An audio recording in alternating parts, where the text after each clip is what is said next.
Bonjour, je m'appelle Adélaïde Leroy et je suis accueillante, animatrice et psychologue au planning familial La Famille Heureuse de Mons. Alors vous l'aurez compris, cette semaine, la thématique c'est la contraception. Hier, ma collègue Sylvie vous a présenté les 10 bonnes raisons de prendre un moyen de contraception. Moi aujourd'hui, j'ai décidé d'aborder les clichés, les a priori que j'ai déjà pu entendre à l'accueil, en animation ou aussi dans la presse. Et j'ai demandé à ma collègue médecin Marie Brenbati d'en discuter avec moi par visioconférence. Donc je vais enregistrer notre discussion qui aura lieu dans quelques secondes et puis je vais la poster sur nos pages Facebook et Instagram. Donc n'hésitez pas à poster un commentaire, à nous envoyer un message privé si vous avez encore des questions ou si vous avez des réflexions. On n'hésitera pas à répondre dans la journée ou dans la semaine. Voilà, place maintenant à la discussion avec Marie et j'espère que ça vous plaira. Maintenant, tu viens d'apparaître dans la conversation. Donc, ce que je disais à nos internautes, c'est que j'allais enregistrer notre conversation et que j'allais te poser quelques questions à propos des clichés que j'ai déjà entendus en animation, à l'accueil, mais aussi dans la presse. Donc, je t'ai envoyé aujourd'hui finalement, parce que hier tu n'as pas reçu le mail, mais donc aujourd'hui je t'ai envoyé un mail avec ce à quoi j'avais pensé. Mais évidemment, toi aussi tu peux compléter avec ce que tu entends parfois en consultation. Donc j'ai déjà dit que tu t'appelais Marie Brembati. Je ne sais pas si toi tu veux ajouter quelque chose à ta présentation ou si ça va comme ça.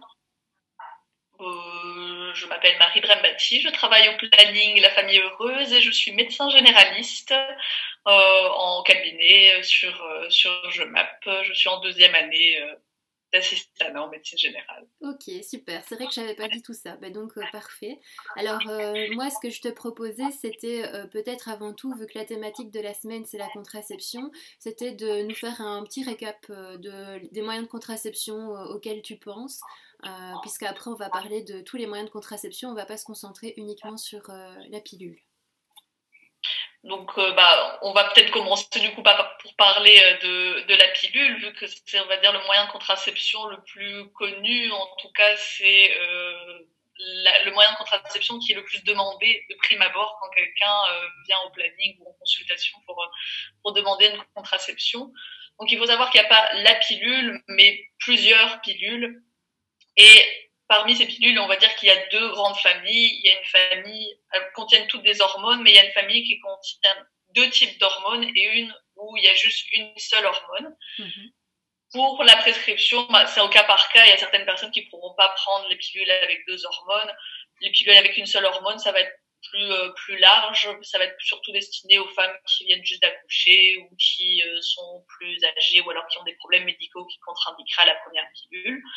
Et donc, en fait, on peut même diviser les contraceptions en trois types, les hormonales avec les deux hormones, les hormonales avec une seule hormone et les non-hormonales. Hmm. Donc, parmi les hormonales avec deux hormones, il y a la pilule, il y a aussi les patchs.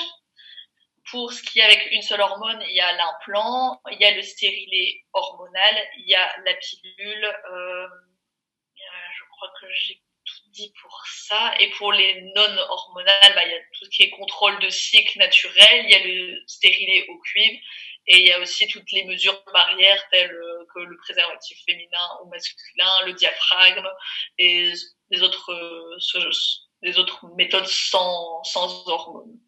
Et alors je te dis, voilà, je t'écoute attentivement parce que moi déjà là j'ai déjà appris quelque chose parce que moi en animation, quand je distingue les moyens de contraception, je le fais plus comme, bah voilà, la pilule ça y penser chaque jour, l'anneau c'est une fois par mois, le patch c'est une fois par semaine, je le distinguais comme ça alors qu'en fait c'est vrai qu'avec les hormones, moi je savais pas qu'il y avait cette différence-là en fait. Je savais qu'il y avait les hormones mais je savais pas distinguer comme ça trois types de contraceptifs quoi. Ah Ok. ouais, c'est vrai, j'ai pas pensé à dire, ah oui, la pilule, faut la prendre tous les jours, l'anneau, c'est tous les Ouais, ouais. mois, les Mais stériles étaient tranquilles pendant ouais, c'est des ça. années. Moi, je crois que je vois l'aspect pratique, mais en fait, il y a aussi cet aspect hormonal dont on va reparler juste après, justement. Mais ok, donc en fait, là, tu as un peu balayé tous les moyens de contraception finalement. Donc, tu as parlé de la pilule, l'implant, l'anneau, le stérilet au cuivre, le stérilet hormonal, le Je crois que l'anneau, je l'ai pas préservatif. dit au final. Ah, Mais l'anneau, bon, tu l'avais après, dit. ça on pourra compléter au fur et à mesure. Hein. Ok. L'anneau, tu dirais alors c'est une hormone, deux hormones? 2 hormones. C'est 2 hormones. Ok, d'accord. Est-ce que tu veux parler des autres moyens de contraception ou alors je peux démarrer les clichés maintenant? Bah, j'ai fait une petite revue exhaustive et après on pourra en parler plus détaillé selon les questions parce qu'il y en a certaines où on pourra détailler avec les questions que tu m'as déjà envoyées. D'accord, ok. De toute façon, ce que je disais, c'est que j'invitais les gens vraiment à poster des commentaires ou envoyer des messages privés. Et si moi je ne sais pas répondre, je pourrais toujours te redemander par après quelle est la réponse, quoi. Alors, là, le premier cliché que moi j'entends très souvent, soit à l'accueil avant le médical ou alors en animation, c'est que la contraception, ça fait grossir, en particulier la pilule. J'entendais aussi, enfin j'ai entendu en secondaire aussi, oh mais tu vas voir quand tu vas prendre la pilule, tu vas avoir une poitrine, ça va amplifier tes formes, etc. Enfin voilà, j'ai souvent entendu ça. Toi, qu'est-ce que tu en penses? Est-ce que ça a été vrai à un moment? Est-ce que ça ne l'est plus? Est-ce que ça n'a jamais été vrai? Alors pour l'historique, je ne saurais pas vraiment répondre, mais en effet, il y a certaines contraceptions qui pourraient faire grossir. L'implant en particulier, la pilule, ça ne fait pas grossir spécialement. Après, ça dépend de comment on va réagir à l'une ou l'autre, mais globalement, les personnes ne vont pas grossir avec une pilule. Avec l'implant, le risque de grossir est un petit peu plus présent. Ça ne veut pas dire que tout le monde, toutes les personnes qui ont un implant vont prendre 20 kilos, mais ça peut arriver. Et donc, c'est quelque chose à savoir. Il est possible aussi que les pilules agissent à d'autres niveaux, au niveau hormonal. L'acné, par exemple, peut être dû aux hormones et donc le fait de prendre une pilule peut amplifier ou non l'acné. Il y a même certaines personnes qui prennent la pilule pour justement limiter l'acné.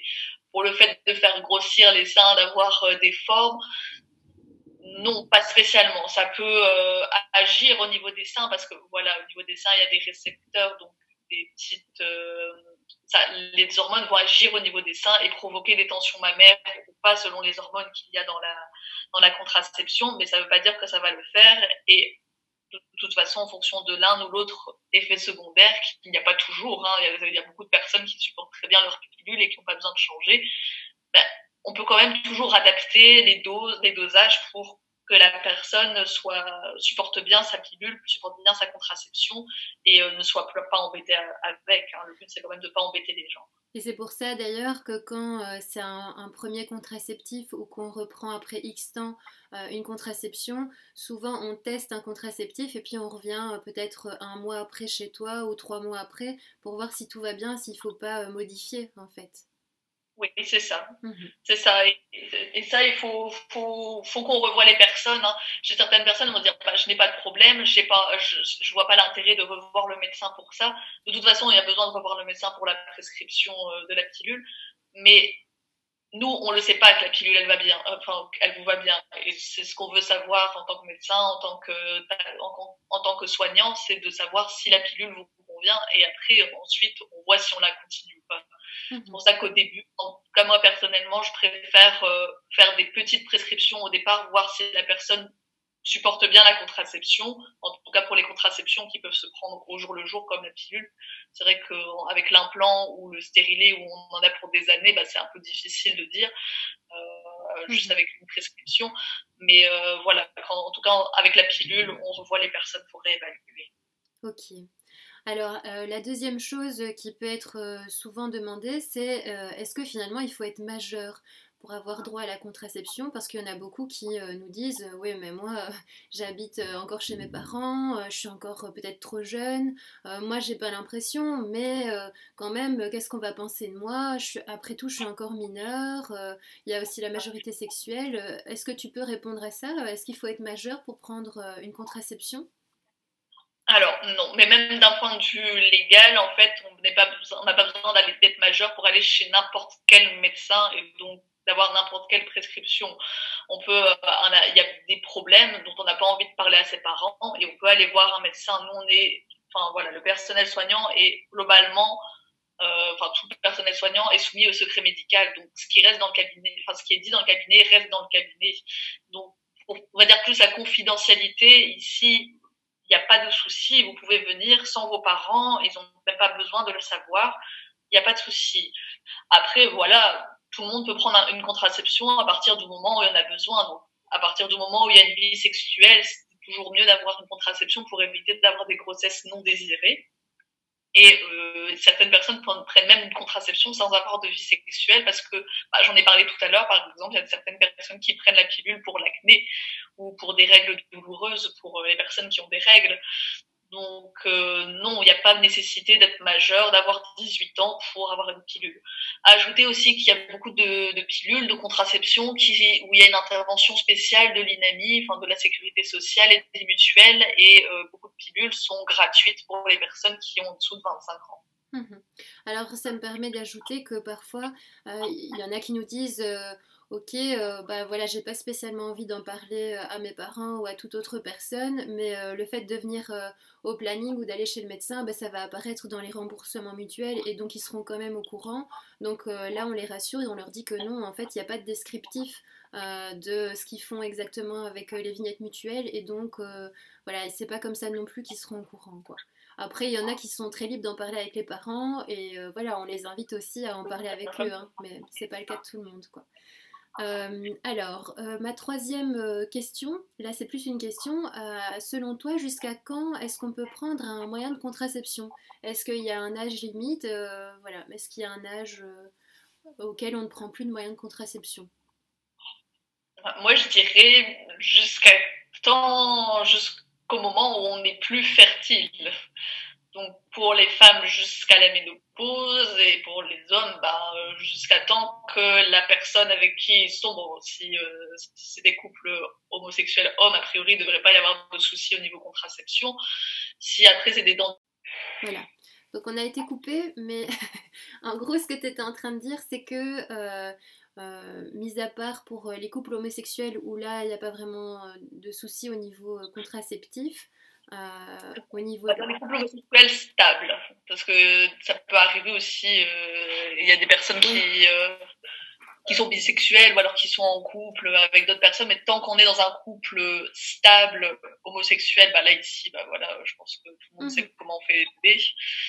Contraception, c'est pas forcément utile, en tout cas pour le but contraceptif. Mais ensuite, voilà, les hommes sont fertiles jusqu'à quasi la fin de leur vie, les femmes jusqu'à la ménopause, et donc voilà, il faut vraiment avoir une contraception jusqu'à la ménopause. Après, à partir d'un certain âge, ça peut être des solutions plus radicales, j'ai oublié d'en parler en introduction, mais ça peut être des solutions plus radicales comme la ligature des trompes pour les femmes et la vasectomie pour les hommes. Hein. Oui, là on parlait en fait des moyens de contraception plutôt réversibles, quoi. Ici, la vasectomie et la ligature des trompes, en général, c'est irréversible. Oui, en général, oui. Si tout se passe bien. Si tout se passe bien, c'est irréversible. Donc c'est plutôt à faire quand la famille est déjà formée. C'est pas à faire directement au début de sa vie sexuelle parce que voilà. Et de toute façon, vous trouverez pas de spécialiste. Voilà, c'est un gynécologue qui fait la ligature des trompes, c'est un urologue qui va faire la vasectomie. Il n'y aura pas de spécialistes qui voudront bien faire ces interventions-là chez des personnes jeunes qui n'ont pas encore eu d'enfants. Même si la décision de ne pas avoir d'enfant est claire et que la personne ne veut pas avoir d'enfant, éthiquement parlant, ils ne veulent pas le faire pour pas avoir d'ennui au niveau juridique si les gens changent d'avis après. C'est vrai que c'est une question intéressante. Bon, à mon avis, c'est le genre de truc qui pourrait durer des heures, mais j'avais déjà entendu ça, qu'il y a des personnes, c'est vraiment leur choix et qui s'indignent qu'on ne peut pas respecter ce choix, quoi. Mais bon, bref, ça peut-être qu'on pourrait faire l'objet d'une autre discussion à un autre moment. Il ne faut pas me lancer dessus. Donc là, hop, je remets les questions ici à côté, maintenant qu'on a relancé l'enregistrement. Alors, l'autre question, c'est est-ce qu'il faut faire une visite gynécologique pour avoir une prescription de contraceptif? Alors non, il ne faut pas faire de visite gynécologique, sauf vraiment si vous voulez qu'on le fasse. De toute façon, voilà, comme on avait dit, la contraception qui est prescrite à des fins non contraceptives, donc pour autre chose, douleur de règles, acné, etc., et que la personne n'a jamais eu de rapport sexuel, ça, c'est éthiquement interdit de faire des examens gynécologiques. Si par contre il y a déjà eu une vie sexuelle et donc on peut mettre un spéculum, on peut faire un toucher vaginal, ce genre de choses, il n'y a aucune obligation de le faire lors d'une première consultation, sauf s'il y a des plaintes au niveau de la sphère génitale. Mais s'il n'y a pas de plainte, en fait, on ne va pas aller regarder au niveau génital, on va juste poser des questions, en fait. On va poser des questions, on va mesurer la tension, prendre le poids, la taille, et ça va s'arrêter là. On va poser des questions sur les antécédents pour voir quelle contraception on peut ou pas ne pas avoir. On va poser des questions sur la nature du cycle, la nature, enfin sur des choses, on va dire, plus pratiques pour voir est-ce que ces contraceptions-là sont adaptées à la personne ou pas. Mais non, un examen gynécologique n'est pas du tout nécessaire pour une contraception. C'est important hein, cette question-là parce que là aussi, hein, c'est souvent des a priori. C'est oh non, je le sens pas d'aller en consultation gynéco. Forcément, bah, je vais pas dire ah non, vous me visitez pas à ce niveau-là. Si j'y vais, c'est pour ça. Non, en fait, pour une contraception ou même pour autre chose, en fait, tout est possible. On peut aller chez un gynéco ou un médecin et simplement discuter avec lui, quoi. Mhm. Oui. Alors, une autre question, c'est est-ce qu'il faut être actif sexuellement pour avoir accès à la contraception? Donc, bah, je pense avoir répondu déjà avec la question précédente, donc non, Donc, pas nécessairement, pas nécessaire. La septième question, est-ce que c'est que pour les femmes, que pour les hétéros? Alors, donc voilà, comme j'avais dit précédemment, bah, en effet, c'est plus souvent les femmes qui ont la responsabilité de la contraception, bah, parce que, a fortiori, c'est elles qui risquent de tomber enceintes. L'idéal, ça serait vraiment qu'on voit de plus en plus de couples qui viennent pour la contraception, ne serait-ce que déjà que je parle de couples hétérosexuels, hein, que l'homme s'implique plus aussi. Il y a des méthodes plus masculines. Bon, après, voilà, le préservatif, c'est plus l'homme qui va le porter. Le préservatif féminin, c'est pas encore trop utilisé. Mais dans les méthodes définitives, on avait parlé de la vasectomie, donc ça peut être fait, mais quand le couple est déjà formé, que la famille est déjà faite, ça peut, la responsabilité de la contraception peut être reportée sur l'homme, mais plus tard. Il y a aussi un petit peu tout ce qui est slip chauffant, mais ça, il faut aussi avoir une rigueur dans le fait de prendre, d'avoir son slip régulièrement. C'est efficace pour 3 mois. Enfin bon, c'est des contraceptions un peu plus complexes. La pilule pour hommes, c'est pas encore d'actualité, donc principalement, c'est les femmes qui ont cette responsabilité de la contraception. Et dans les couples homosexuels, bah, on va dire que c'est plus dans les couples homosexuels femmes si on va voir de temps en temps un homme qui pourrait avoir ça, mais disons que voilà, c'est pas forcément réservé aux hétéros, aux femmes, d'avoir une contraception. C'est en fonction un petit peu de sa vie sexuelle, de ses dynamiques de couple, donc c'est vraiment au cas par cas qu'il faut voir ça aussi. D'accord. Alors, est-ce que, alors là, c'est un gros cliché et pourtant c'est quelque chose qu'on dit souvent en animation et normalement c'est connu, mais alors est-ce que ça protège les IST, la contraception? Il y a une seule contraception qui protège des IST, c'est le préservatif. Sinon, ça. Les autres, non. Ça protège des bébés, mais pas des infections sexuellement transmissibles. Merci. Est-ce qu'à la longue, finalement, la contraception ne diminuerait pas la fertilité? Il y a beaucoup de filles, de jeunes filles, de femmes qui disent ouais, mais j'ai l'impression que je pourrais moins vite avoir un bébé qu'une autre si j'ai pris la pilule, par exemple. Et souvent, elles sont convaincues parce qu'elles ont entendu autour d'elles que ça a pris longtemps avant d'avoir un enfant. Alors, non. En fait, ce qui pourrait un petit peu contredire cette hypothèse, c'est que la plupart des interruptions de grossesse, c'est à cause d'un échec, de la contraception, qui a eu un petit couac dans la contraception. Donc, c'est souvent des personnes qui sont fertiles malgré un contraceptif qui est en place. Le fait, après, d'arrêter sa pilule, on peut avoir un cycle qui redevient normal, on peut tomber enceinte dès le premier cycle après l'arrêt de la pilule. Il y a juste une contraception où le cycle va être un petit peu plus long à revenir, c'est les injections. Mais ça ne veut pas dire qu'il ne va pas revenir. Ça va être juste un petit peu plus long parce que c'est aussi en fonction de la répartition dans le corps, en fonction de la graisse qu'il y a dans le corps. Ça va se libérer encore un petit peu.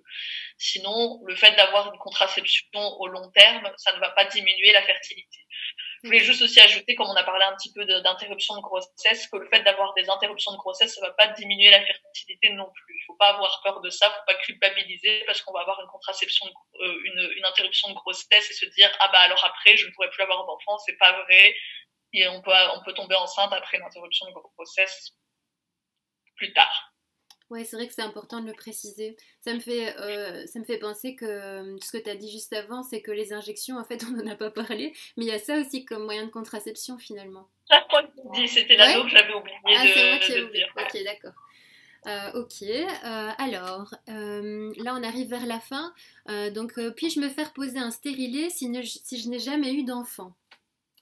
Oui, c'est juste que la taille des stérilés va différer en fonction de si on a eu un enfant ou pas, parce que l'utérus est plus ou moins gros, plus ou moins dilaté quand on a eu un enfant ou pas, mais oui, on peut avoir un stérilet en n'ayant jamais été enceinte. Ce qu'il faut, c'est avoir déjà eu des rapports sexuels, parce que pour le poser, il faut avoir un examen gynécologique.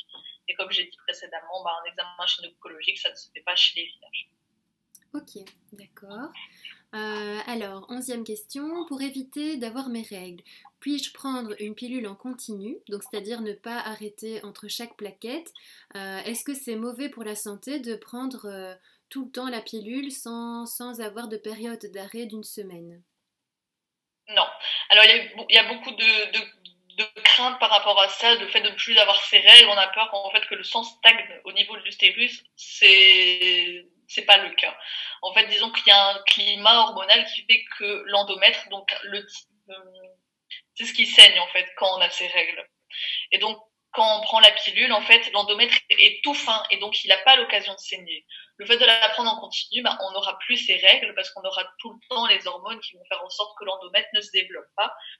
Il peut arriver qu'à un moment, le fait de prendre longtemps la pilule en continu, ça va un petit peu dérégler et faire des petites pertes de sang. Alors à ce moment-là, il faut juste faire sa plaquette d'arrêt et reprendre à nouveau. Faut faire sa semaine d'arrêt et reprendre à nouveau les plaquettes, mais ça peut arriver tous les 3-4 mois, mais sinon il n'y a pas de souci pour la prendre en continu tant qu'il n'y a pas ces pertes qui peuvent être gênantes.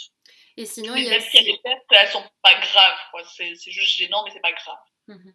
Et sinon, il y a aussi des pilules qui sont faites exprès pour prendre en continu, en fait. Ouais. Il y a des pilules qui sont pour prendre en continu, mais en fait, c'est plus pour la facilité de prise, pour pas se dire, il va falloir que je fasse ma semaine de pause, j'ai envie de prendre un comprimé tous les jours, parce que dans les pilules exprès, vraiment en continu, il y a des cachets placebo qu'on appelle, donc vraiment avec Ah, rien du tout, cachés avec du sucre, ah oui, entre oui, guillemets, il n'y a oui. pas de...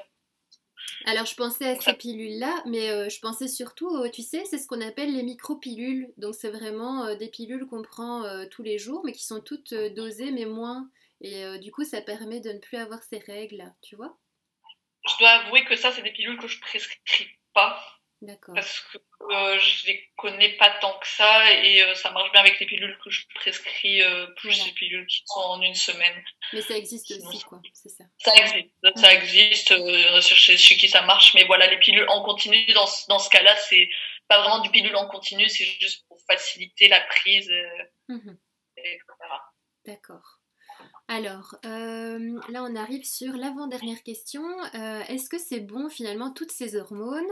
Est-ce que l'alternative idéale serait finalement le stérilet au cuivre ou le préservatif qui là sont sans hormones?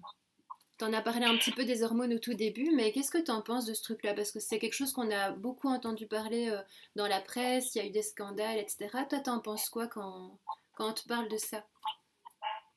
Ah, il faut savoir que voilà, les hormones qu'on met, c'est des hormones qui sont déjà similaires aux hormones qui sont sécrétées normalement par notre corps. C'est juste qu'on régule un petit peu ces hormones-là et qu'on dose en fonction pour empêcher une ovulation et donc pour empêcher d'avoir une grossesse. Après, voilà, je comprends que certaines personnes soient réticentes au fait d'avoir des hormones parce que ça peut augmenter les risques chez certaines personnes qui sont déjà a priori plus à risque de faire par exemple des thromboses, des embolies pulmonaires. Ça peut augmenter ces risques-là, mais c'est des pilules qu'on prescrira pas à ces personnes-là. C'est pour ça que c'est important de venir à un entretien pour pouvoir parler de ça avec la personne, pour justement voir quelle contraception est adaptée au mieux pour elle. Après, voilà, si la personne ne veut de toute façon pas d'hormones, il y a des contraceptions qui sont possibles. C'est juste qu'elles sont un peu plus limitées, mais ça existe. Le préservatif, voilà, si ça convient au couple, c'est possible. Le stérilet au cuivre, il faut savoir que si on a des règles qui sont déjà douloureuses, longues et abondantes, c'est pas vraiment ce qu'on va conseiller de prime abord parce que ça risque d'augmenter ces trois problèmes. Si après on n'a pas de problème spécialement avec ces règles, ça pourrait être mis par enfin, ça pourrait être mis. Après, dans les normes hormonales, il y a le contrôle du cycle. Mais ça, le contrôle du cycle, ça s'adresse pas à tout le monde. Il faut déjà avoir un cycle qui est très régulier. Il faut bien se connaître et il faut, au départ, au moment où on décide de faire ce contrôle de cycle, il faut avoir une contraception complémentaire comme les préservatifs pour justement apprendre à connaître son corps. Il faut un peu voir la glaire qui est au niveau du col. Donc ça aussi, il faut être à l'aise avec ça parce qu'il n'y a pas tout le monde qui est à l'aise pour mettre ses doigts au niveau vaginal. Il faut prendre sa température tous les jours. Donc il faut avoir une discipline. C'est possible, mais il faut avoir une discipline. Mais il y a des petites applications qui peuvent aider si vraiment vous voulez faire ça. Il faut être vraiment rigoureux, quoi. Ouais, c'est ça. Et donc, en fait, ça rappelle juste que la contraception, c'est presque en majorité un médicament et que c'est super important la consultation médicale et qu'il ne faut pas prendre la pilule de sa cousine parce que sa cousine, ça allait bien et qu'elle veut bien en prêter, par exemple. C'est ça. Et il faut savoir aussi, je voulais juste ajouter, la pilule, en fait, ça se prend vraiment tous les jours. Parce que sinon, il peut y avoir des échecs de contraception. C'est déjà arrivé, en fait, qu'il y ait des gens qui prennent la pilule, en fait, juste avant d'avoir un rapport sexuel. Mais non, faut la prendre tous les jours. Il faut vraiment avoir ce climat qui s'installe. Dernière question, la pilule du lendemain, donc un moyen de contraception, mais là vraiment d'urgence, donc c'est pas du tout à équivalence avec les autres moyens dont on vient de parler. Est-ce que tu peux dire quelque chose là-dessus? Qu'est-ce que tu vois comme différence entre plusieurs pilules du lendemain? À quel moment on le prend? Voilà. Est-ce que c'est fait que pour le lendemain, la pilule du lendemain? Alors la pilule du lendemain, elle n'est pas faite que pour le lendemain, heureusement. Ça peut se prendre dans les 3 à 5 jours en fonction de la pilule. Après le rapport à risque. C'est pas une pilule qu'il faudra prendre à chaque fois qu'on a un rapport à risque. Il vaut mieux avoir quand même une contraception plus régulière pour ça. Donc voilà, les deux principales, il y a la Norlevo, donc qui se prend les 3 jours après le rapport, et la One-C, c'est dans les 5 jours après le rapport. Il faut savoir aussi que ces pilules-là, elles peuvent être délivrées par le pharmacien sans prescription médicale. Il n'y a pas besoin d'aller voir votre médecin avant. Elles sont délivrées en planning aussi, je crois. Oui, c'est ça. Chez nous, on la donne aussi gratuitement, ouais. Mais tu dis ça, mais en fait, je pense que maintenant, il faut une prescription, justement, et ainsi tu l'as gratuitement en pharmacie. Et sinon, si tu vas juste en pharmacie sans prescription, on te la délivre, mais il faut la payer, au fait. Ah oui, je pense que ça doit être comme ça alors. C'est ça la différence maintenant. C'est que je pense que ça. Je ne sais pas, hein, là précisément, vu que nous on ne la vend pas, mais ça doit être une dizaine d'euros si c'est en pharmacie sans prescription. Et au planning, il ne faut pas de prescription et on la donne gratuitement avec l'aval d'un médecin en fait, tout simplement. Ok, voilà. D'accord. Si en termes de contraception d'urgence, il n'y a pas que la pilule du lendemain, en fait, il y a aussi le stérilet au cuivre qu'on peut poser dans les 5 jours. Ah oui, c'est vrai que j'y pense jamais, mais il y a ça aussi. Est-ce que toi, t'as d'autres clichés comme ça que tu entends souvent en consultation ou on a fait un peu le tour en parlant de tout ça? J'avoue que non. Là, ici, comme ça, il n'y a rien qui me vient. D'accord. Okay. On a déjà balayé pas mal. Ouais, bah écoute, merci d'avoir pris ce temps-là pour parler de tout ça. Et donc aussi, il y a des personnes qui ont des questions, qu'elles n'hésitent pas, on peut se dire ça, et peut-être je te poserai des questions encore plutôt par message et on répondra par écrit, quoi. Ok. Ouais. Bon, bah merci. Et je vais couper alors. Hein. Au revoir. Bye.